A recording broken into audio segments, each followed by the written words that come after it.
आज हम विषय कक्षा 10 में विषय सामाजिक विज्ञान से संबंधित वीडियो लेकर के आए हैं, जिसमें आपको लेसन नंबर पहला हमने आपको बता दिया था संसाधन एवं विकास।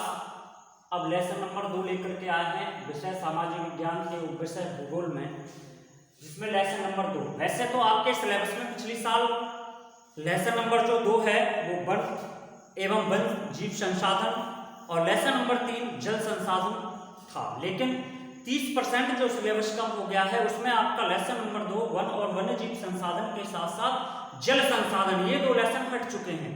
तो लेसन नंबर सीधा 4 आता है कृषि। तो कृषि को हमने लेसन नंबर 2 मान लिया है, ठीक। तो ये हो गया लेसन नंबर 2। तो लेसन नंबर 2 में हम क्लास 10th में कृषि के बारे में पढ़ेंगे कि कृषि क्या होती है। हम जानते हैं कि भारत की लगभग 2/3 जनसंख्या है वो कृषि पर ही निर्भर है। कृषि ही उनकी जीविका का साधन है, क्योंकि भारत एक ग्रामीण क्षेत्र वाला देश है जहां पर अत्यधिक लोग कृषि पर ही निर्भर रहते हैं। कृषि ही उनका मुख्य उद्देश्य है। तो कृषि से कई ऐसे उद्योग भी हैं जो कृषि से जो कच्चा माल होता है उद्योगों के लिए वो कृषि से ही उन्हें प्राप्त होता है। जैसे चीनी मिल है, तो चीनी मिलों में जो गन्ना है कच्चा माल है वो किसानों से ही अर्थात कृषि से ही प्राप्त होता है। इसके बाद जूट ले लें, वस्त्र ले लें, जैसे वस्त्र उद्योग है, बिना कपास के वस्त्र नहीं बन पाएंगे। अर्थात हम कह सकते हैं कि जब तक हम किसान कपास नहीं उगाएंगे तब तक ये उद्योग वस्त्र उद्योग नहीं चल पाएंगे। तो कृषि पर ही उद्योग भी निर्भर हैं। और हम देखते हैं कृषि के प्रकार। कृषि 4 प्रकार की होती है। प्रारंभिक जीविका निर्वाह कृषि, गहन जीविका कृषि, वाणिज्यिक कृषि और चौथा है रोपण कृषि। तो सबसे पहले हम देखते हैं प्रारंभिक जीविका निर्वाह कृषि क्या होती है।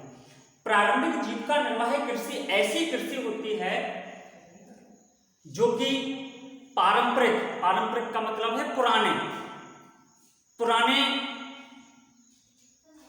कृषि उपकरणों के द्वारा या पुरानी विधियों के द्वारा ये कृषि की जाती है।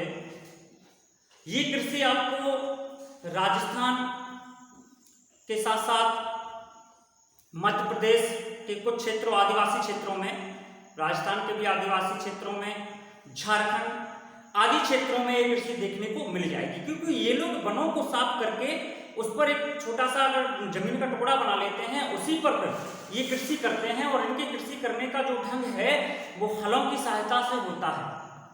आजकल के आधुनिक यंत्र नहीं चलाते हैं, मात्र पुरानी विधियों के अनुसार ही या पुराने तरीके से ही इस पर कृषि की जाती है। ये कृषि अत्यधिक यानी कि ज्यादातर मौसम पर ही आधारित होती है। मौसम का मतलब होता है कि बरसात होगी तब तो इसमें पानी लग जाएगा और बरसात नहीं हुई तो इसमें पानी नहीं लगेगा। इसी के साथ साथ दूसरी चीज ये भी है कि प्रारंभिक जीविका जो कृषि है ये ज्यादातर ऐसे क्षेत्रों में की जाती है जहां पर आदिवासी या कम पढ़े लिखे लोग होते हैं। अगला आता है गहन जीविका कृषि।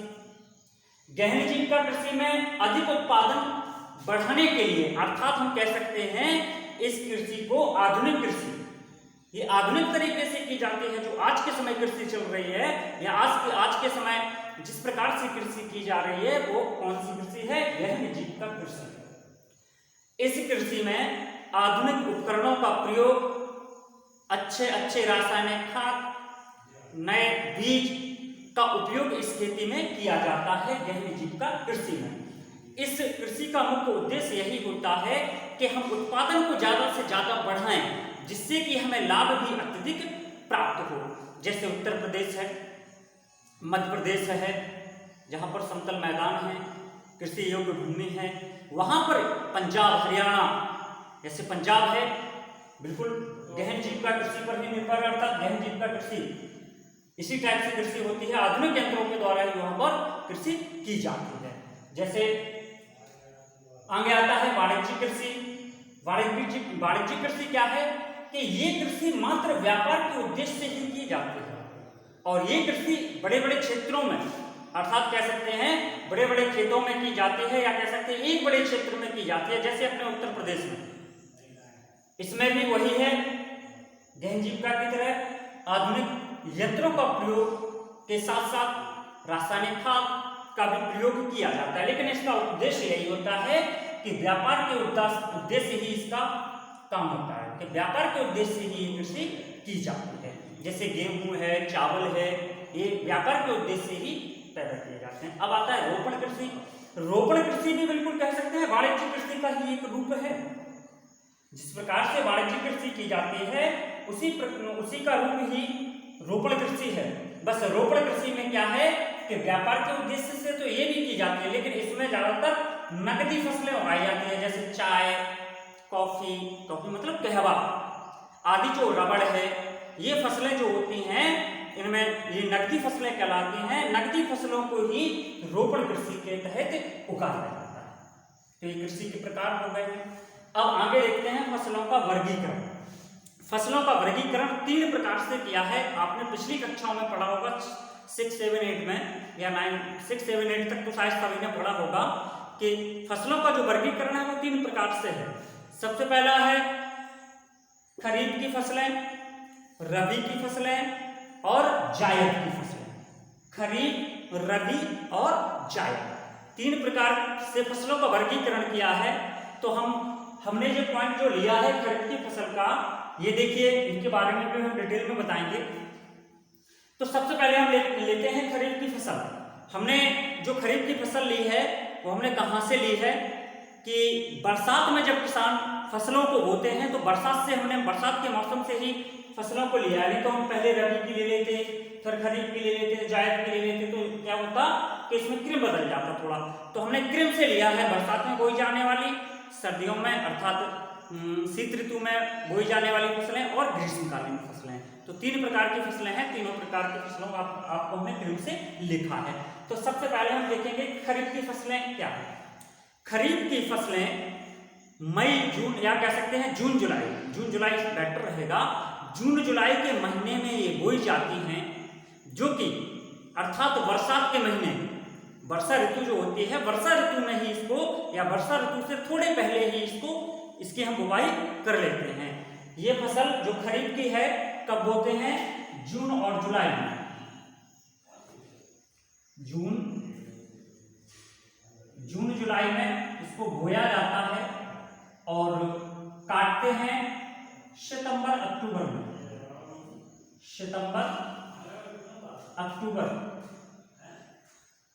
सितंबर अक्टूबर में इनकी कटाई होती है।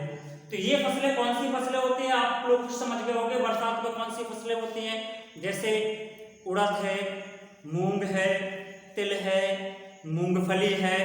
ये जो फसलें हैं, जैसे ज्वार भी है, मक्का है, ये फसलें हमने आपको 5-6 फसलें बताई हैं। ये सभी फसलें खरीफ की फसलें कहलाती हैं। जैसे हम इनके नाम भी आपको लिखे देते हैं, जैसे तिल, उड़द, मूंग, मूंगफली, ये सभी फसलें वर्षा ऋतु में ही होती हैं, अर्थात इनको खरीफ की फसलें कहते हैं। 2 नंबर का क्वेश्चन आ जाता है कि खरीफ की 2 फसलों के नाम बताइए, तो आप लिख सकते हो जैसे उड़द है, मूंग है, मूंगफली है, तिल है, किन्हीं 2 के नाम लिख देना। अब आता है रबी की फसलें। देखिए बरसात के बाद कौन सी ऋतु आती है? शीत ऋतु। तो ये फसलें शीत ऋतु में होती हैं। आप लोग समझ गए होंगे शीत ऋतु में कौन सी फसलें होती हैं। शीत ऋतु मतलब सर्दियों में।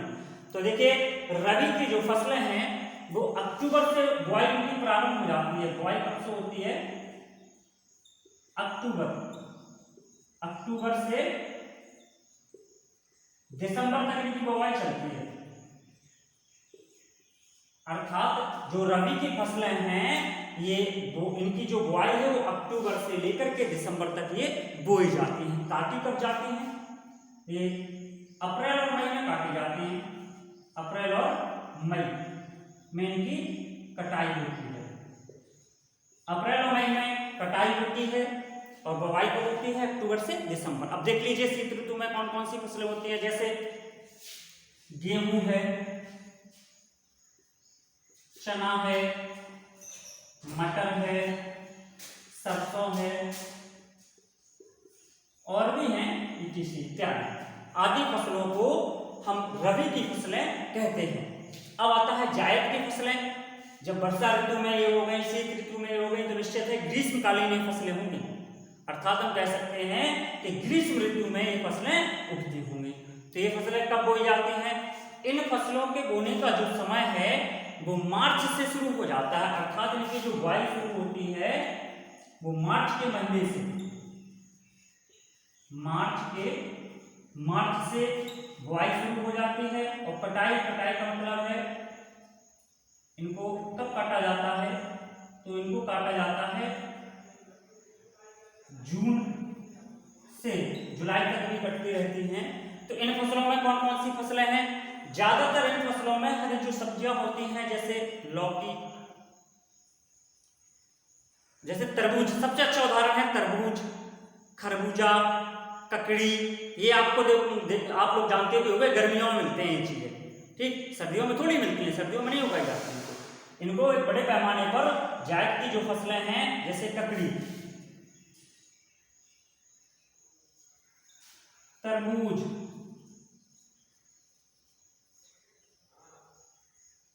खरबूजा आदि जो फसलें हैं उन्हें हम जायद की फसलें कहते हैं।